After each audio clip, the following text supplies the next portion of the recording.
Welcome. This is From Beyond The Paign, an Illinois basketball podcast. I'm Cody. Follow me on Twitter at Cody_CHGO.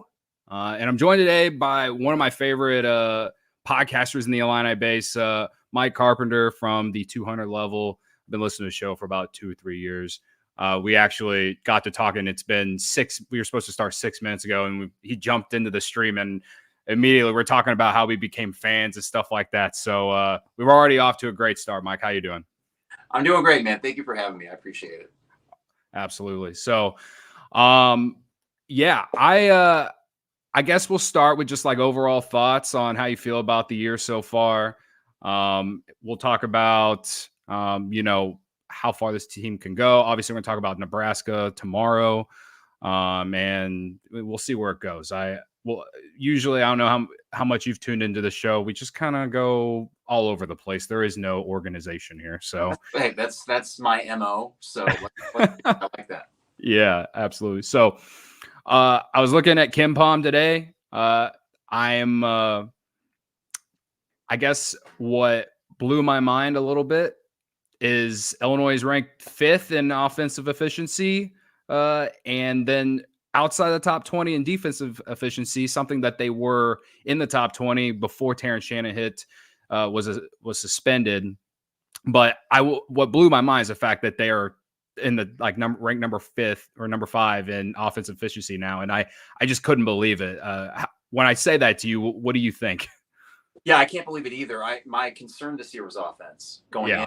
And I was, to be honest, kind of lukewarm going into this season because it did feel, in essence, running it back a bit. You had some new pieces, I know, but it was really Terrence and Coleman. Mm-hmm. And we had to wait and see how the others kind of fit in. Marcus Damascus has been a revelation. I mean, I thought he'd be a good role player for this team. I thought he would start. I didn't think he'd be averaging almost 20 points a game in the Big Ten and doing it very efficiently. Quincy Guerrier is basically exactly what you would have expected from him. Now that you've seen the good, you've seen the bad, but it all averages out to a pretty good 4. And a guy like Justin Harmon, who I liked that pickup and thought he'd be a good guy off the bench. And sure enough, that's exactly what he is. But it's the collective together offensively that I did not anticipate. I thought this team's size was going to make them tough defensively, but they weren't going to be able to shoot the ball that well. And they didn't have a true point guard. And even as recently as, let's say, I think the Rutgers game going into that back in early December, mm-hmm. I was nervous that lack of a playmaking point guard would finally rear its head. Mm-hmm. And instead, it's kind of gone the opposite way. And whatever offense they're running, whether it's the booty ball that they do, or sometimes when you see these flashes of really great ball movement, they're making it work, and not just making it work despite a point guard. They're fielding one of the best offenses in the country that stayed afloat and actually got statistically a little bit better when Terrence was gone.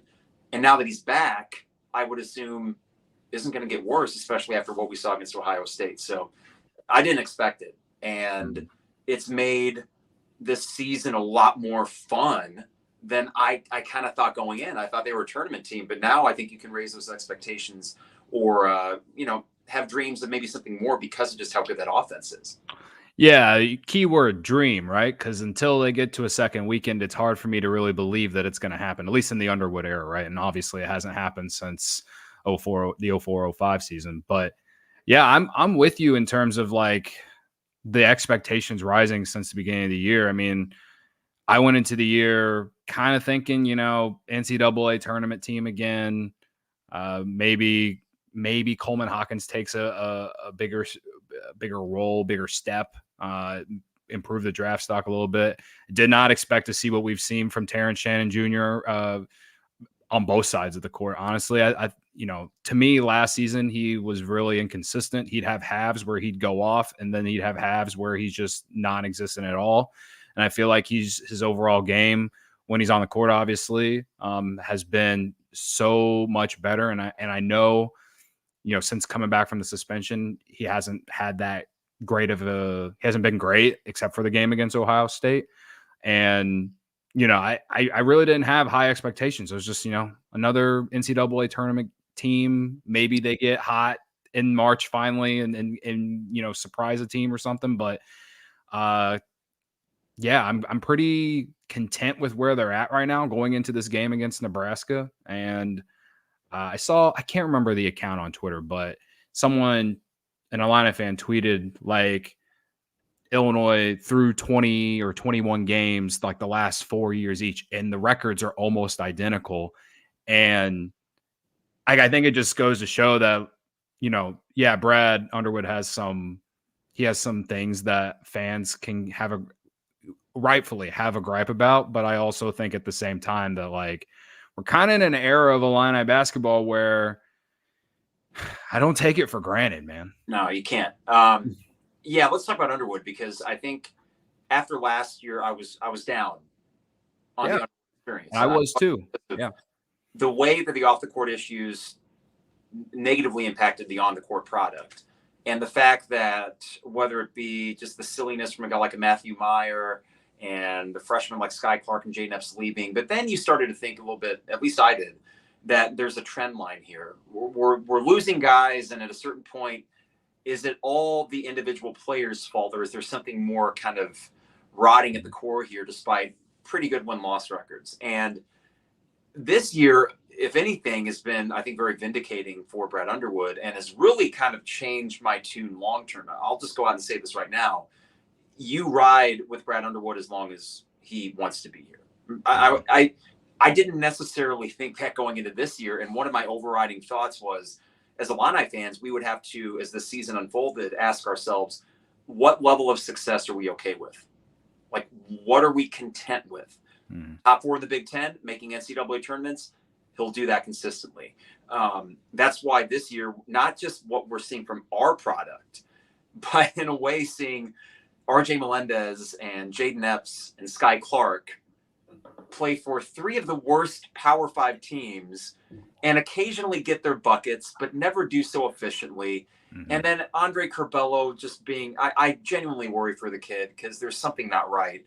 But being at Southern Miss and thinking, or Adam Miller at his 6th school in 3 years, or what, just ridiculous. And thinking, okay, here we are in year 7 of Underwood. It seems to have kind of stabilized over here.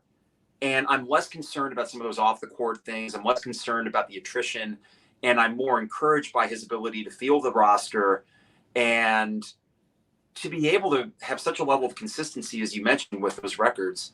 After 20 games for the past 5 years, it's 15-5, 16-4, 15-5, on and on. I mean, no, we shouldn't take it for granted. That is something that you keep doing that. You get enough bites at the apple, I do think March success will come. Yeah. I mean, of those guys you mentioned that transferred, the one that still to this day makes me scratch my head is Adam Miller, because he was set up to be the guy. He was going to be the go-to guy. He was going to basically replace Io going into the year after. And the fact that he transferred, I will never understand it. And in some ways, I don't necessarily feel bad for him with the whole ACL injury that he had and everything that happened at LSU.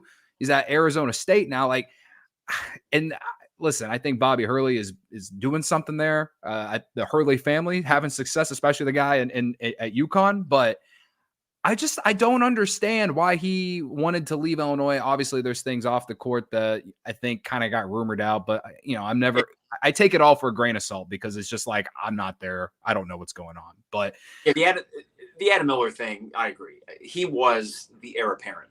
I mean, Andre Curbelo was maybe more the fan favorite after his freshman year, and for good reason. But Adam Miller had a remarkable freshman year overall. Yeah, that had me as excited about him as anybody. But when that move was made, of course, I was critical of it. And this is right at the advent of the NIL era. And I got to say, I feel a little bit more comfortable now being critical of some of these athletes, because this is essentially semi-professional ball. And I was critical of his move then in a much more macro sense, because, when it comes to like legacy and building something and being remembered, from the minute he transferred to LSU, I was scratching my head. And now to see that his college career was going to end fairly nondescript fashion. Adam Miller is now going to be in the Where Are They Now file. He's not an NBA player, and he won't even have a college legacy to really fall back on for a kid from Chicago. Yeah. It's a waste. And it's one of those particularly head-scratching things, because there was nothing that year coming out about he was discontented. It all came after the season, and the smoke around that made you fear that he was getting probably bad advice. And now he is just a dude. And meanwhile, if he would have stayed here, maybe he would have plateaued statistically like he has elsewhere, but I don't know if that's the case because we've seen Underwood and whatever staff he has around him find ways to maximize, whether it be a Coleman or a Kofi or an Io. The list goes on for their guys they bring in freshman year that are that much better by their third or fourth. So yeah, well, you can even throw in some of the guys who've transferred to Illinois. Like you mentioned Marcus Damask, and listen, the guy was great in the Missouri Valley. And I don't know about you, but I think the Missouri Valley doesn't get enough credit. I think the Missouri Valley is a great conference. But again, like you said, you didn't expect him to be as good as he's been. And he's far and away the second best player on the team.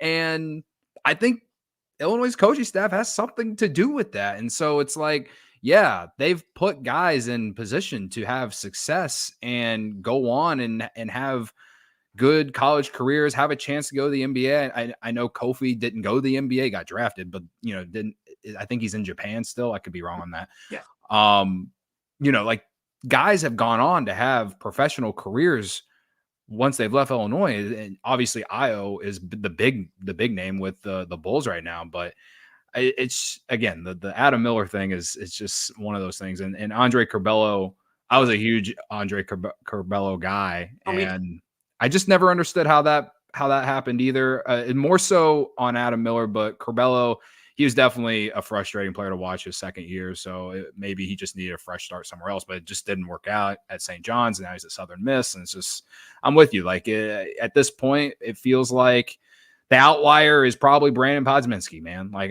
the amount of people who have continued to bring this up to me, and I I ran into Brad Underwood outside Wrigley Field after the Morgan Wallen concert this past summer, and unfortunately, I had way too much to drink. And if I was sober, I would have asked, "Why did you not play Brandon Podziemski whenever you were, whenever he was at Illinois?" Because now he's an NBA player. He was great at Santa Clara. And that's it. I mean, right when we talk about last year, then Podziemski getting drafted and starting off his rookie year really hot. And then here we are. And I remember it was the Valparaiso game, 3 or 4 games in. And it was after the Marquette loss, I think. Mm-hmm. And we were trailing Valpo at half. Yeah, I remember. And I tweeted out, this is a big nothing burger. Like we ran it back. They're going to be fine. They aren't bad. It's just, we'll go 19-11, make the tournament. I'm so glad to be wrong, you know? And I think that for myself or other Illini fans that had some skepticism after the way last year unfolded, the last 12 months before this season started, there were reasons to be skeptical long-term. And this feeling like Brad didn't have a whole handle on everything about this program, at least as much as maybe we would like him to in year 6 or 7. But it is his coaching job this year that it won't probably get recognized Big Ten Coach of the Year, because Greg Gard's going to get it, because, as I was having a conversation with my friends Trevor and Isaac about this, and Trevor pointed out, just he has meager expectations every year. So just by virtue of the media underrating Wisconsin, we give them a cookie when they're actually pretty good. And it's just maddening, because we know that Brad Underwood's a better coach and a better program CEO than Greg Gard, who was born on third base essentially after Bo Ryan left. Brad Underwood had no such benefit. Long story short, I just feel more emboldened today to say, like, Brad Underwood's the guy. There are things that we have legit gripes about, whether it be in-game adjustments or lack thereof. And the attrition was worrisome as well. But even though we're losing a bunch of guys after this year, and next year is going to look vastly different, you still see the emergence of a Ty Rodgers. You still see, Morez Johnson's coming here. We got 2025 Jeremiah Fears. And that in the portal they're going to be active and get the scoring that they need next year to be, yet again, a top 4 or 5 Big Ten team. So I'm going to ride with that. And again, we talked about March, and that's the big bugaboo. And it's really, to be honest, it's not Houston. It's not Arkansas. It's Loyola. If that doesn't happen, none of these conversations are. The Arkansas game, whatever. Houston, they were great. We were tired. It was a Big Ten championship team. That didn't bother me. It's Loyola. So you're really just trying to get that albatross off your shoulder. And this team, encouragingly enough, seems as well positioned to do that as any. And my concern is a Big Ten championship. That'd be fun. No, my thing is get Terrence tip-top again, get him back where he was at the Missouri game. And I see no reason that this team can't make the second weekend or be one of the more dangerous teams in the tournament. Yeah. Yeah. You mentioned like past tournaments. I mean, when I think about losing to Houston, I just remember like just being happy they even got to play Houston because they almost lost to Chattanooga and that would have been what back-to-back years losing to mid-major school. Mm-hmm. And I don't know about you, I always thought Loyola should have been ranked or seeded a little bit Oh, sure. higher. And it is what it is. Porter Moser is a great coach. That's why he's at Oklahoma now. Mm-hmm. But yeah, like it just the lack of doing much in the tournament has, it's the big thing on Brad Underwood's back. And the only thing I can say to kind of level it out is like, it's not like the Big Ten in general is doing well in the tournament. And like, like I don't want to use that as an excuse because I don't know about you, but personally, I root for the entire conference in the tournament because I feel like everyone, every single year, people who don't really follow the Big Ten, there will be these big accounts on social media, Twitter, whatever, and they'll talk about how the Big Ten is overrated and it shows in March every year. And it's like, outside of this year, because I don't think the conference is good this year, and I think most people agree with that. But in past years, in recent years in the past, I felt like the conference was really good, but teams just beat up on each other for 3 months, 2.5 months, whatever. And like you said about Illinois going up against Houston, they were tired. And it's like, yeah, because they played in one of the toughest conferences in college basketball. And that team obviously had its flaws, and Houston exploited them. And, what happened. Yeah, and that one doesn't bother me so much. I mean, Ken Pom, I think, had Illinois 20th that year, and they did pretty well for a 20th ranked Ken Pom team to get a conference title. And yeah, we needed some help for Nebraska the last day of the year, and that was one of the coolest days. Like it was, yes. And just all of a sudden that game ends, and I'm going to the State Farm Center in 2 hours, and I had made up in my mind it was just going to be another fun rivalry game against Iowa. Kind of like the pre-COVID game where there wasn't a Big Ten title on the line, but it's Iowa. Mm-hmm. And then I had 2 hours to get my mindset changed to, you win and you win the Big Ten. Yeah. That team, because they accomplished that, I don't want to say arbitrary, but that goal that had kind of been taken away from them based on the weird COVID year in Michigan being able to skate a few games, that bugged me. And it seemed like, okay, that is a Big Ten championship for both the previous year's team and that year's team. It was a culmination of something. So the Houston game was, I'll be honest, the second half, I was just listening on the radio and doing yard work. And I was okay with the season being over. And that's a weird thing to say. But I didn't feel like that team, I felt like that team, I should say, maxed out. They did everything you could have asked from them. And especially when Curbelo underwhelmed. And when I look at that roster and Jacob Grandison, he didn't play the last month of the year and he won the Big Ten. So as I look at this and try to think of the Brad Underwood tenure in its totality, the year with the 1 seed, almost everything went right. They got red hot at the right time. It's why the Loyola loss is still puzzling, but we saw when things do go right, they can position themselves to get a really good seed. And then you just hope the matchups line up well and that you actually show up when the games count. But there have been moments of adversity in the last couple of years, especially. And then you look at this year where your best player goes out for 6 games, and it could have been much more. He might not even be back here if it wasn't for a decision by a federal judge. But to me, it was, and I want to be careful not to praise Brad Underwood too much because, the Terrence situation, I never want to bring in any sort of like Illinois was the victim here sort of complex, because that's not it at all. Yeah. But just from a coaching perspective and keeping that group of guys that were still playing focus, despite what was going on outside of it, I thought was one of the most impressive things he's done in the 7 years that he's been here.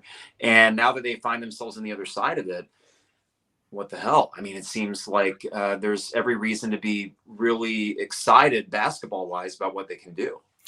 Yeah, you bring up Terrence, so I feel like it's a decent segue, and I guess we can talk about it a little bit. Obviously, he's been the biggest storyline regarding this program the last month and a half, right? And obviously, he had a great game against Ohio State. It was a game that he needed to have, at least in the second half. I saw on Twitter you were kind of getting ratioed by some accounts because they saw your tweet afterwards. And I'll admit I did see your tweet before he had the second half he had. So and to be honest with you, even then, I actually kind of disagreed just because I felt like he hit a 3 early. He got someone else a shot in the lane. I think it was Ty Rogers.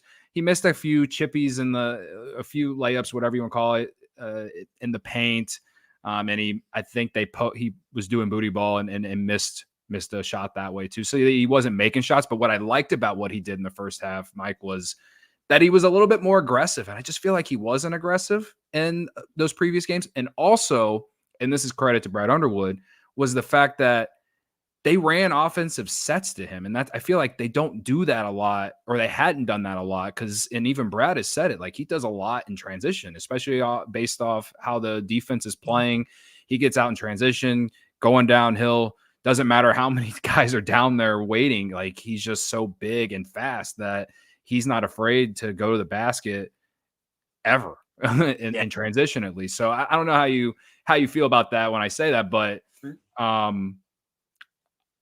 I guess my question here is like, how do you feel about him now going into this next game?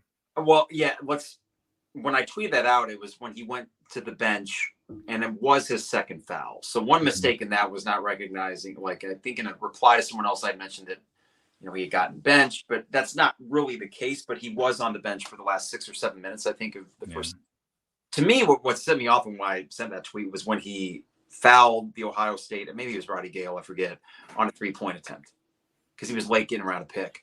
Fair. And I agree. The aggressiveness was there offensively, and that was encouraging, but he wasn't finishing quite as efficiently. And then it was really the defense. I could have crafted that much more specifically, but I am prone to hyperbole and overreactions. Prone to be a fan. Yeah. So the second half starts, and then I get the podcast up, and then I see, oh, right. Like you see the bubble, and there's a crap ton of just a lot. And I thought, oh, God, that's right. And then he has his best half of the year, essentially, which was, I feel like I keep using the word encouraging, but nothing more so than what we saw in the second half. He was Terrence against Missouri, which that game right there, and then the news coming out a few days later was like getting the rug pulled out from you, because it felt like the Missouri game was that team firing on all cylinders, and the second half was this team firing on all cylinders again. Though what made it all the more impressive is that you did that with an ineffective Coleman and a bad Quincy, and you still ran a team on the road, albeit not a great Ohio State team, but you did what really good teams do against not so great teams. Terrence doing that, to me, it was also seeing the defensive pressure really ramp up against Bruce Thornton in the second half. I thought that was Terrence at his best defensively, far better than what he was doing in the first half. And we kept waiting for the moment, right? I kind of thought the Rutgers game, when he had that quick 4-0 run and he ended up with 16 points, thinking, oh, well, there is no adjustment period. He's back, but it's not that easy. And I would like to think that the second half of Ohio State was exactly that, flipping of the switch, and now it's all systems go. Maybe there will be ebbs and flows, but I also think there could be an argument made that, he just needed that. And I know some, including texting with my dad after the Indiana game, thought, well, what if all those free throws at the end of the Indiana game, as simple as that may seem, like what if that was one extra step to get him back into game shape? Being able to close out a game like that, it's not the flashiest, but he made all his free throws when it counted. And this process might have taken a game or two more than I thought, but now that he's here, apparently, that it's hard not to think that this team isn't getting right at the exact right moment. Yeah. Whenever he came back, and I think I said this after they blew out Rutgers, I think I either said before the game or after the Rutgers game that I'd give him 5 games to get back to where he was in December, just because like it doesn't matter how weak this conference is. Going on the road in this conference is never easy.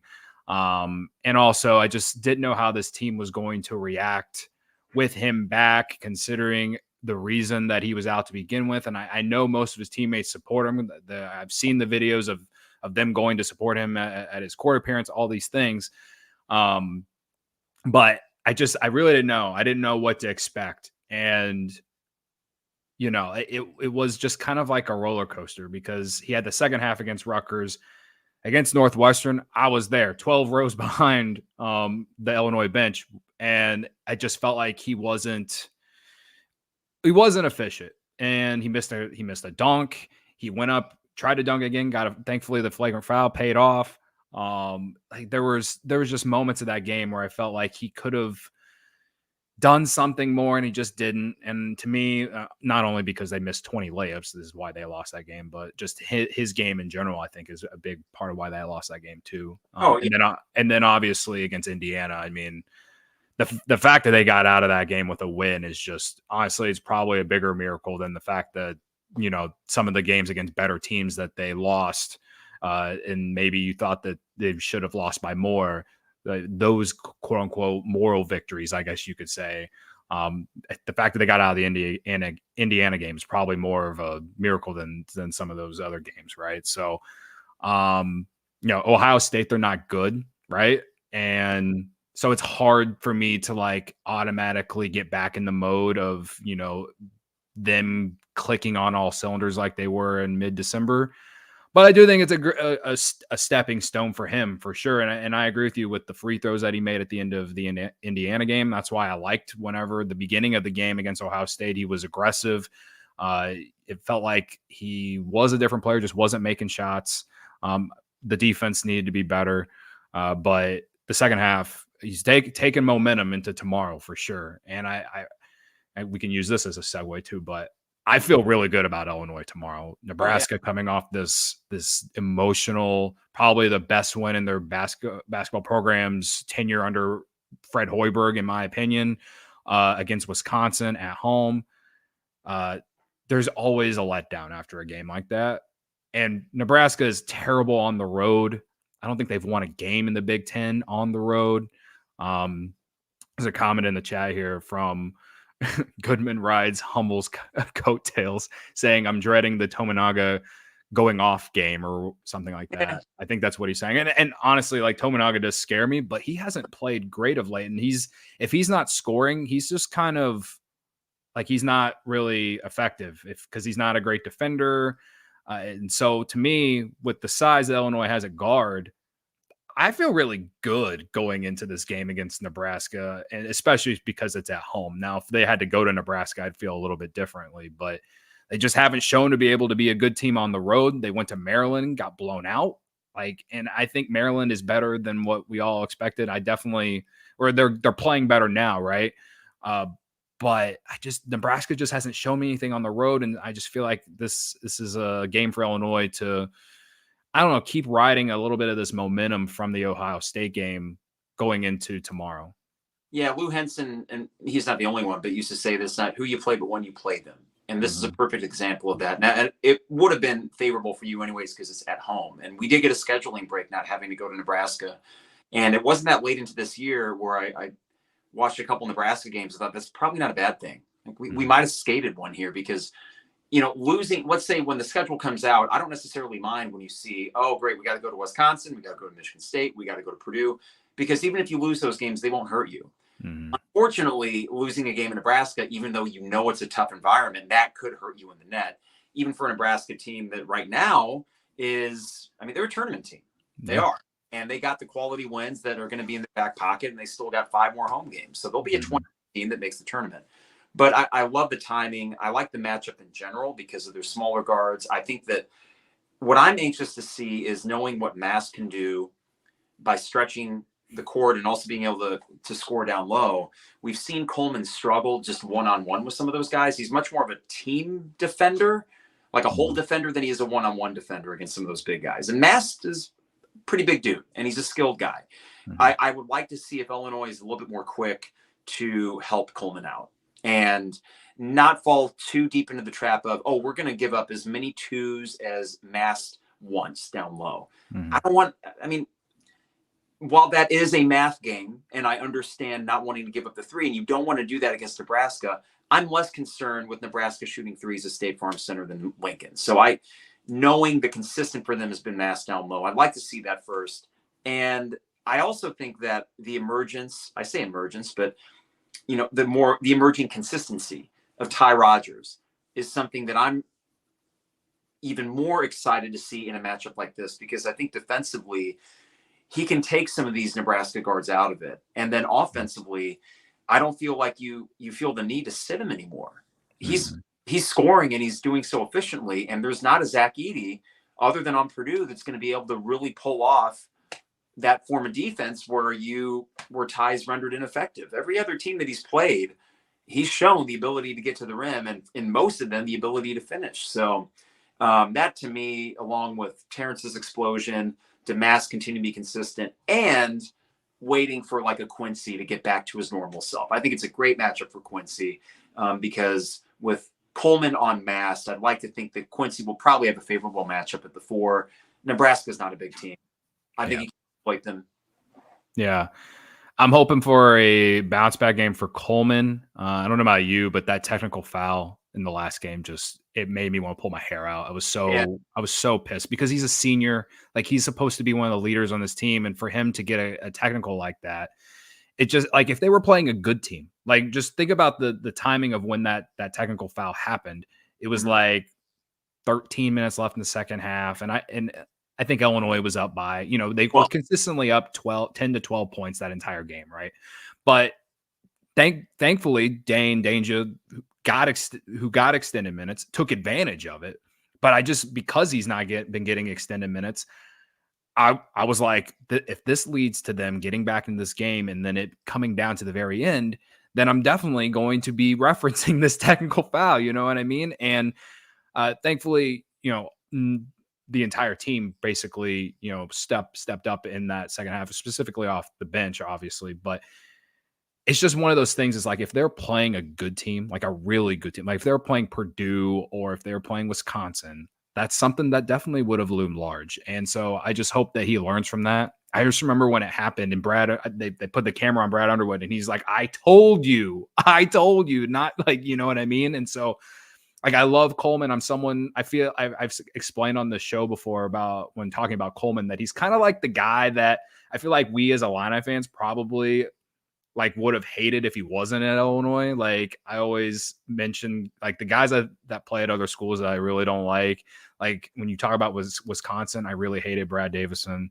Obviously, Illini fans hate Hunter Dickinson, who's now at Kansas, but when he was at Michigan, obviously, like, he was really easy to dislike. And a lot of reasons that, I could name you keep going longer on this list, but a lot of the reasons that a lot of Illini fans have disdain for some of these types of guys is they do a lot of what Coleman does in terms of like his on the court antics with showing emotion and talking trash and stuff like that. And so to me, I've kind of embraced like what he is.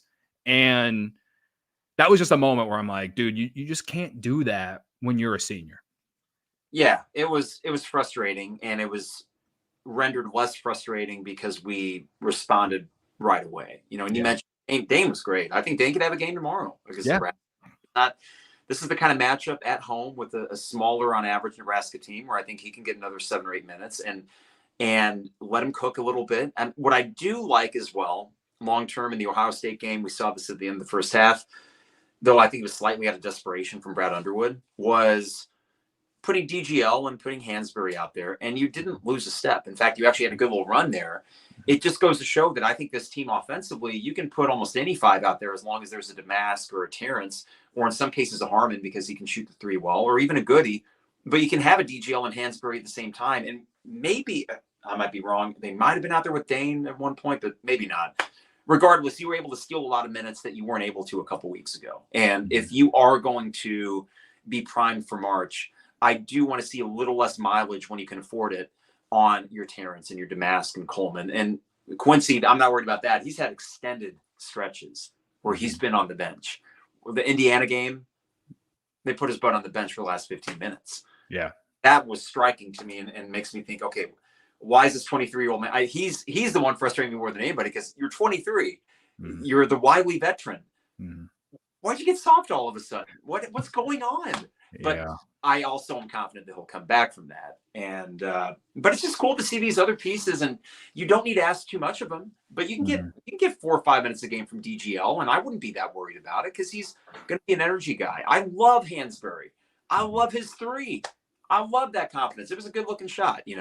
Get him a few minutes a game, and I think in total that will be beneficial when you get to March. And in a game where you got to say, okay, Terrence, you're going 40. Marcus, you're going 38. Coleman, you're going 38.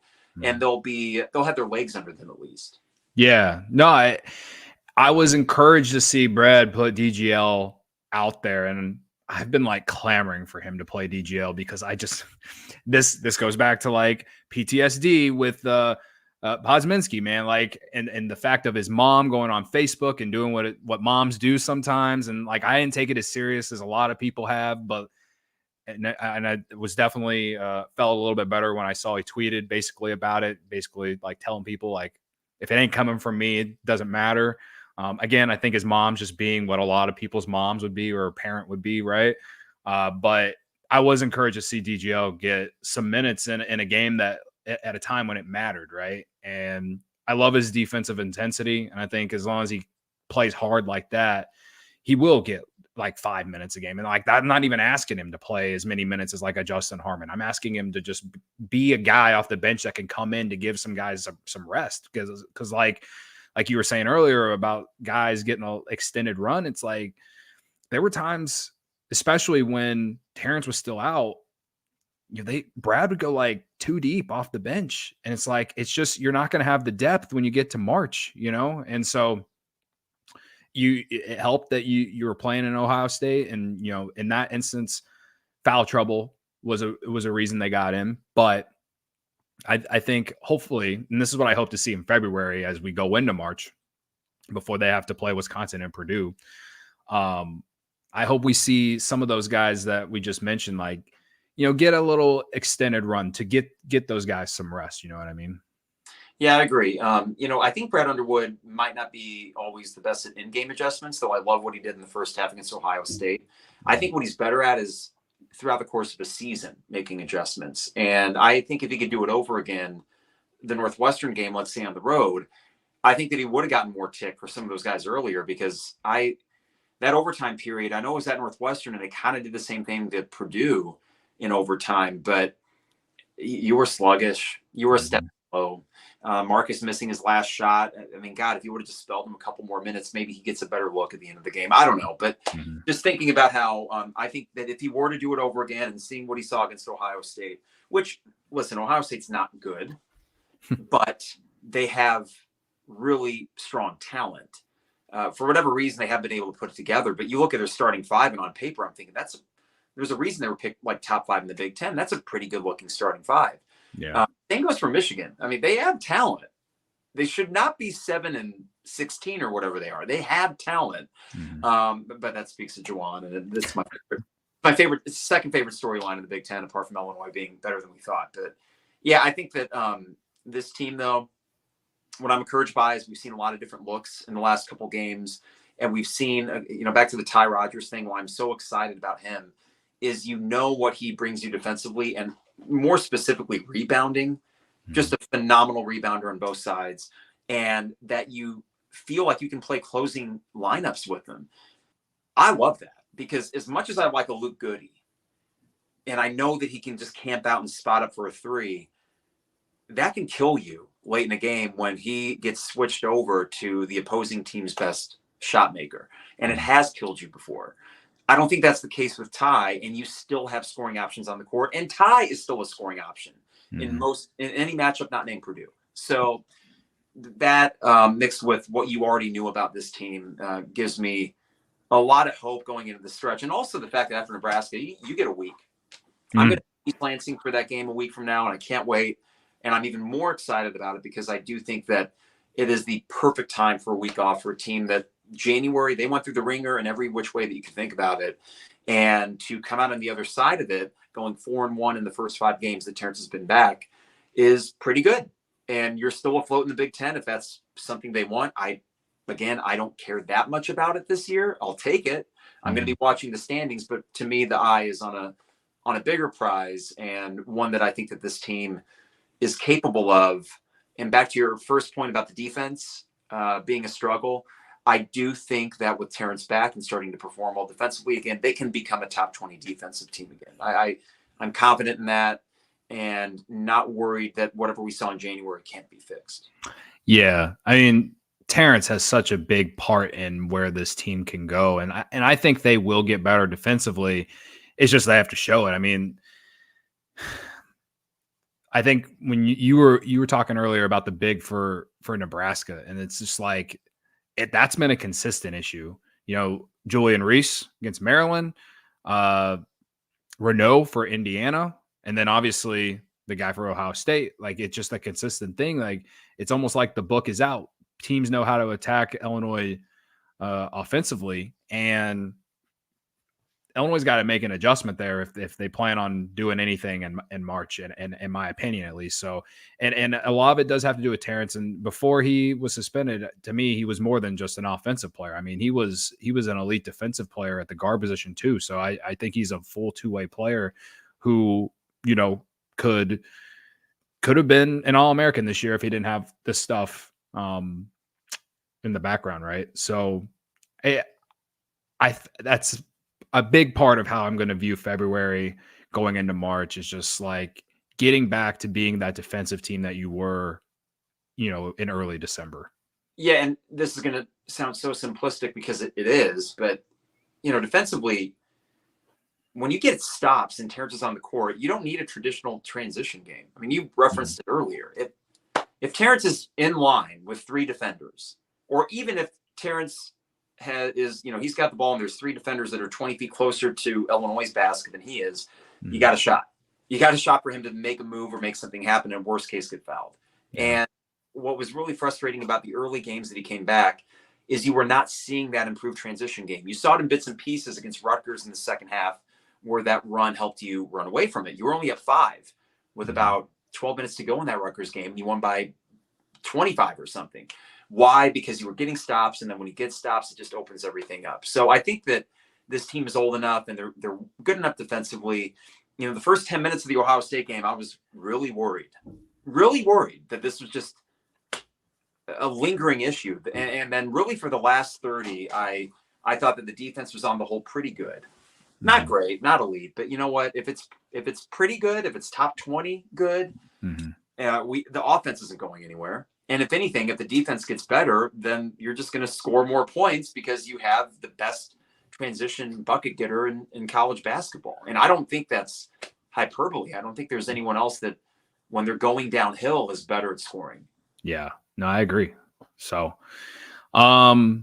before we wrap up, I did want to bring up some of these Big Ten games that have happened the last couple of days. I don't know about you, but the night of Purdue and Northwestern, my favorite part after the game was that both fan bases were on Twitter complaining about the refs. And I just find it, I find it hilarious that Purdue fans were complaining about the refs when they got like 50 free throws, basically. And I in some aspects, I understand Northwestern's complaining about the lack of free throws, but at the same time, I just, and I didn't even really watch that game, but from my experience of watching them against Illinois, they just don't have the athleticism to drive to the basket as much as Purdue, perhaps. So I'm just taking that into consideration, as they probably didn't attack as much as Purdue does. And, I don't know how you feel about Edey and how many fouls he gets. I think about when Kofi was at Illinois, and there were times where it'd be frustrating that he didn't get calls, and it just feels like Edey definitely gets more calls than Kofi. And I'm curious your thoughts on how that game ended, and how how those types of things are called. I can't help but think that Kofi didn't come back because that junior year was especially frustrating. Mm-hmm. He was getting beat up every game, and that does sound like a Illini fan complaining. So be it. But I mean, whole game. Yeah. Zach Edey, I have not felt in my time watching them, which is more limited than Purdue fans for sure, but I feel like he does get the benefit of the doubt, and he got it against Northwestern, and that's going to happen. I don't feel terrible for Northwestern, all things considered, because I think that they did have a game plan that we're going to try to beat him up a little bit and force him to go to the line, and it almost worked because he was not making his free throws for whatever reason. Mm-hmm. But Purdue, to me, is an interesting thing. I mean, Purdue Revenue Sports have essentially cost you 2 bowl games, a trip to the Big Ten title game for football. Could we say they've cost you, I guess they haven't fortunately cost you a Big Ten title in basketball, but they're beating you every time they play you in basketball.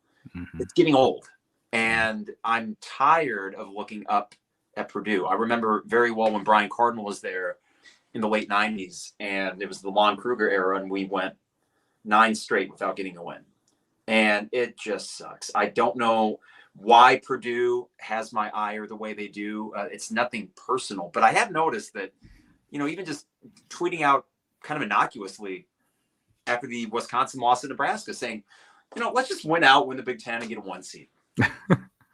And then some Purdue fans get a hold of it. It's like, I don't go tweeting out Purdue media people and saying this or that but guess what? I can't.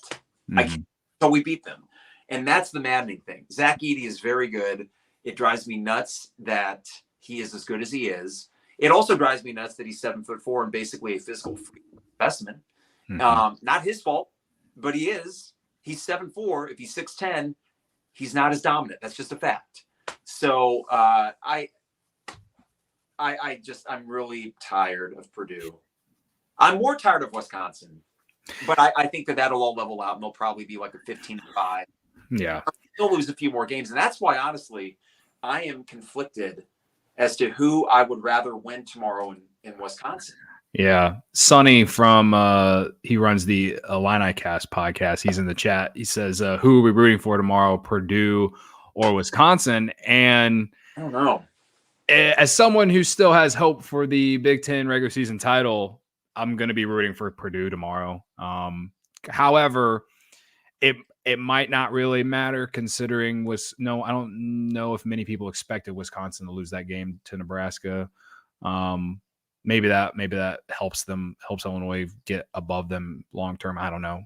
Obviously, Illinois got to win out until they get up to Wisconsin and Purdue, obviously, or at least win more games. But I don't know. I don't see another loss for Purdue on the schedule.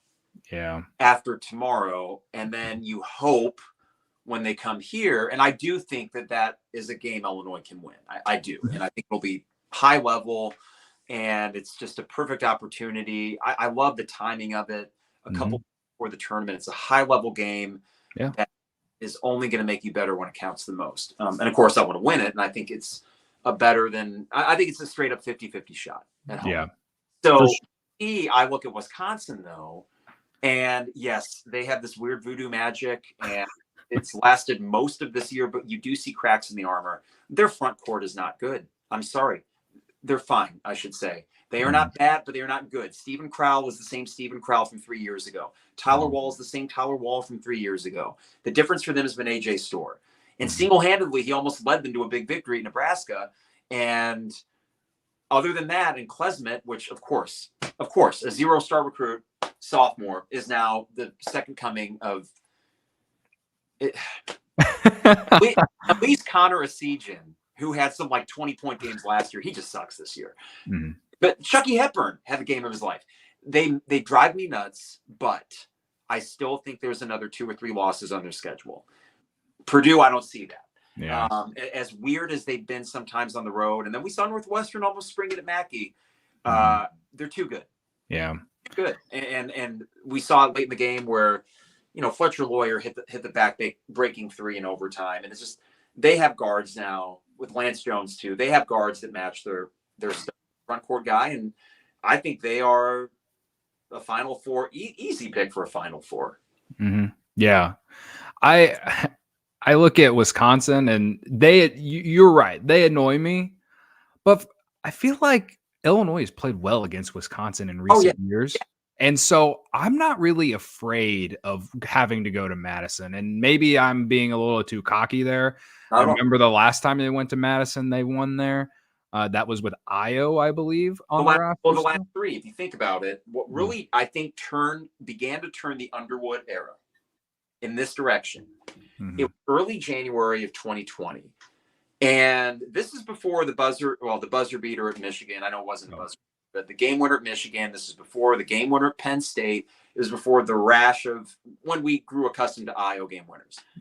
And you were trailing most of that game at Madison, as we had been used to in the Bruce Weber era. You had not beaten Wisconsin at Wisconsin, I don't think, since 2010. So it'd been a full decade. And Io hits that 3 to put you up 4. in the last minute. And then I remember, I was working on the show with Lon, and we had joked. We didn't watch most of that game because we just assumed it's a loss. Why bother? And Illinois had not been playing great basketball. That turned it. You beat them the 1 seed year, and you were beating them handily until Trice went off for like 20 points in the last 4 minutes, if you remember that. Mm. He could not miss a three. I believe Oh, yes. I do remember that now that I think about it. Yeah. Crazy end of the game for him. Yeah. Yeah. And there was Wisconsin assistant coach. They got teed up late, John at DeMonte. And this was, Iowa would not come back yet. This was the run where you won at Michigan and at Wisconsin. It was at Wisconsin and at Michigan without Iowa. And it was, Corbella was great. Kofi was great. Everybody was great. And then, heck, even last year, right? Didn't you win last year with Meyer and those guys at Wisconsin and Jaden Epps? I think Wisconsin came to Champaign last year, if off the top of my head. But I don't think they went to Wisconsin last year. But so I'm thinking like had a game at Wisconsin. I'd have to look at the schedule, but But regardless, you have not lost to them since. Yeah. So I think.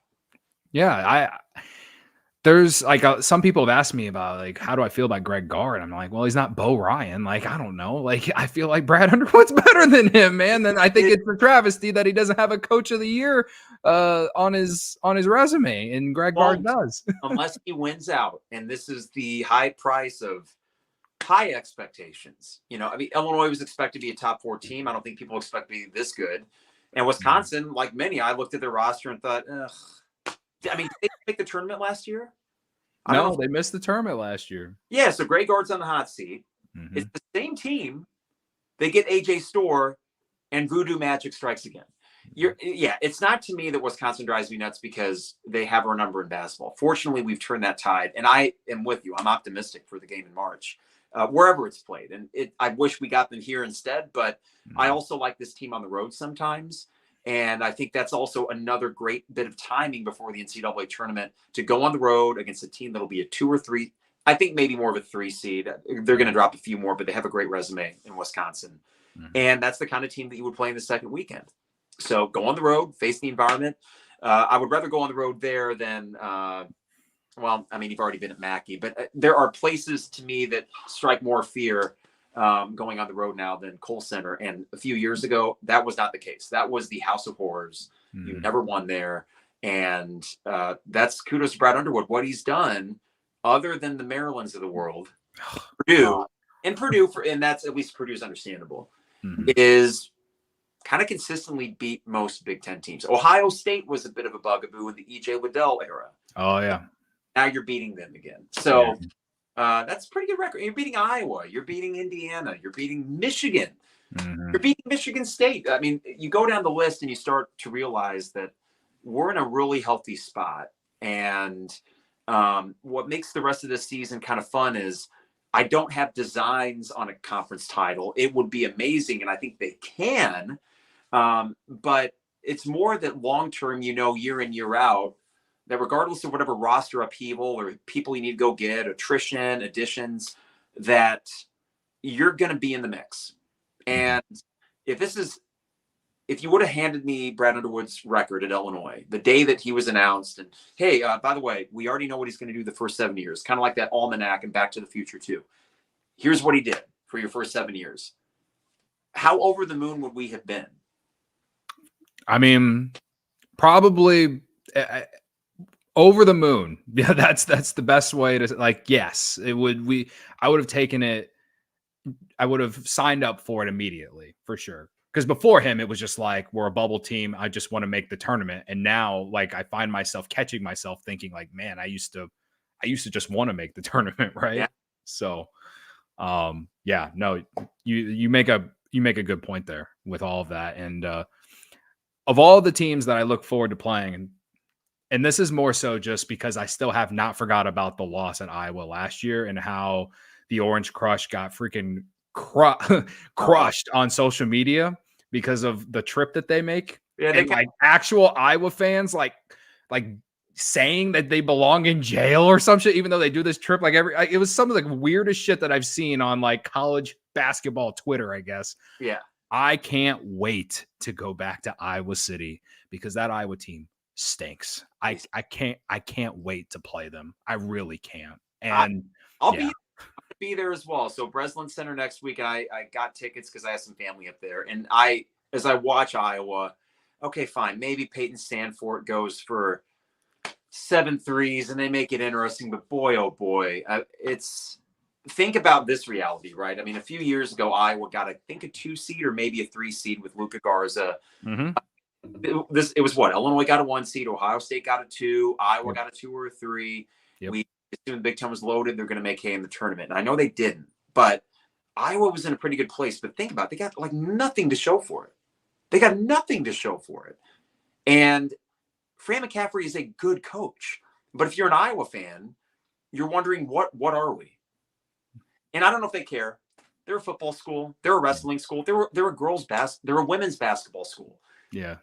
But their men's basketball program is, I felt like they didn't strike when the iron was hot for the team he had for that 3-4 year stretch, and they have nothing to show for it. Mm-hmm. That would suck. And at least we got a Big Ten tournament banner. We got Big Ten championship banner.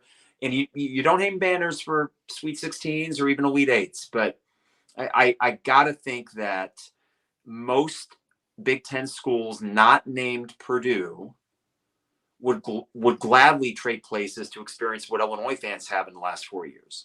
I think. I don't believe that is a bridge too far.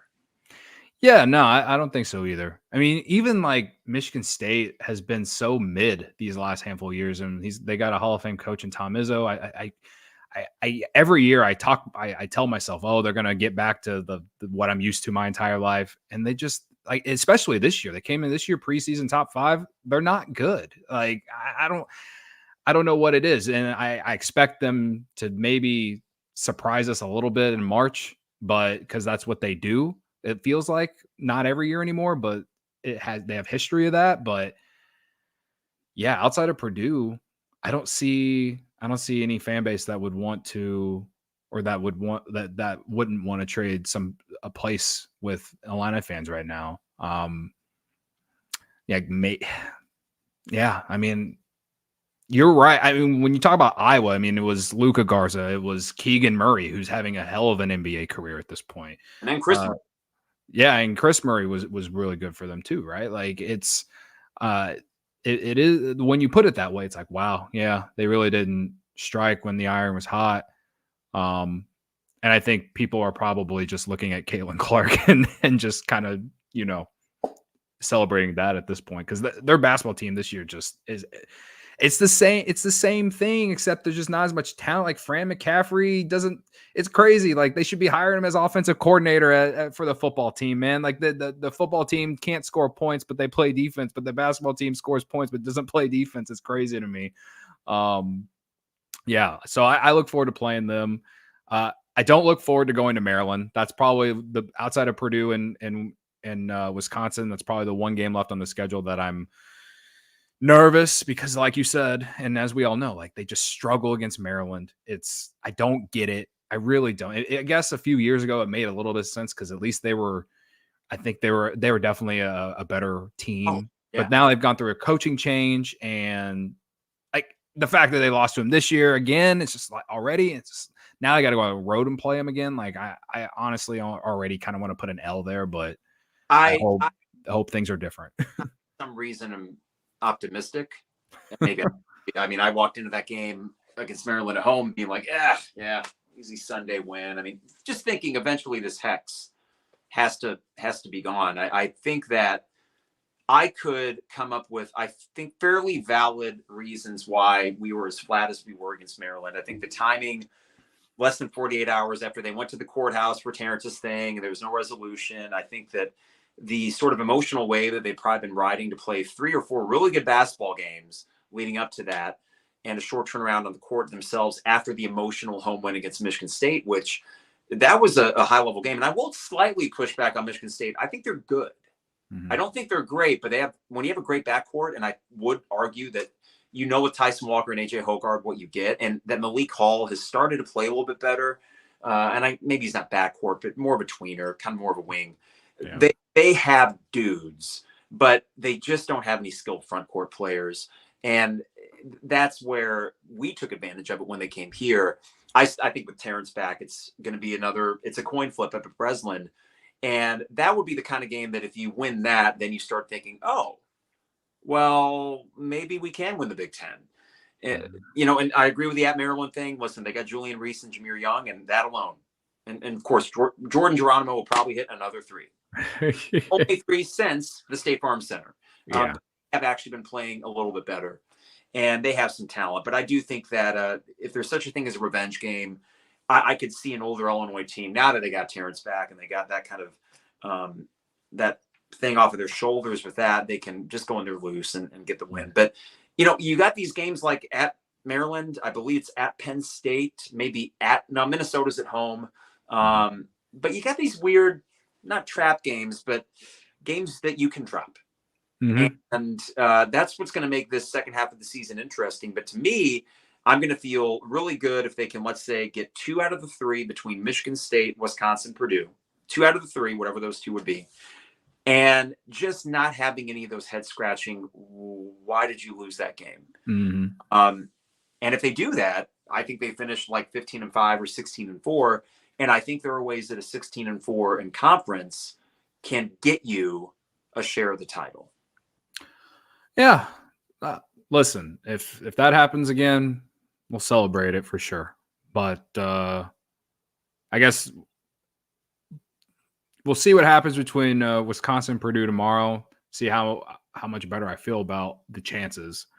But so yeah. Wait, who are you rooting for then?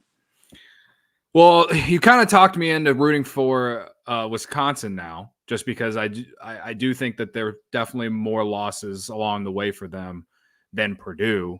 So I'll probably root for Wisconsin tomorrow.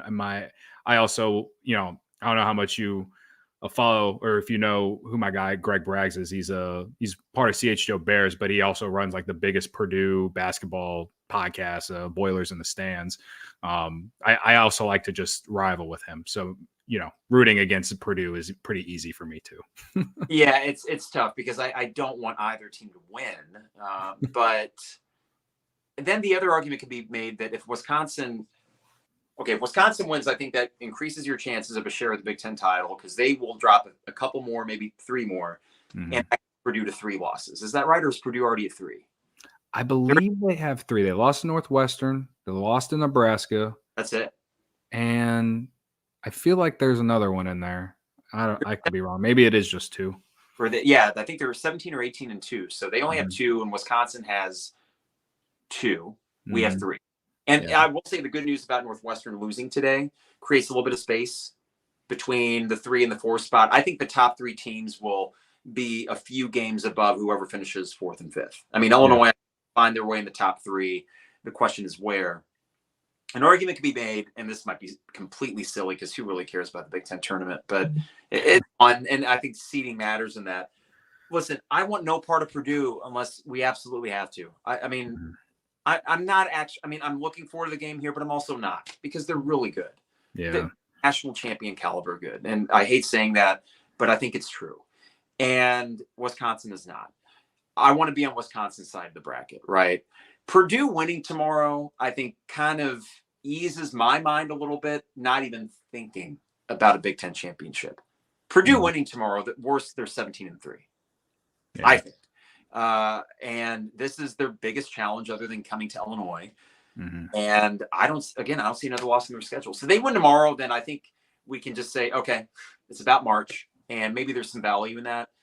But for the intrigue of just kind of letting this race unfold and seeing if you can hang around, I guess go Badgers. And I won't feel it. I won't feel it in my heart, and I won't be happy if they win. But I'll think, okay, that gives me a little bit more reason to check the standings every so often and see if this one has to shake out for us to win a regular season title. Right. Well, we were talking about coaches earlier, and my guy Dingus McCracken in the chat says last 4 Big Ten coaches of the year: Gard, Howard, Gard, and Chris Collins. Underwood's record against them is 20-1. So I think he pushes the point that yes, it's Brad Underwood should be he deserves a coach of the year on the resume, man. He absolutely deserves one, and it's a travesty that he doesn't. So I think that's the best way to end the show. And Matt Painter would have an argument too. Yeah, for sure.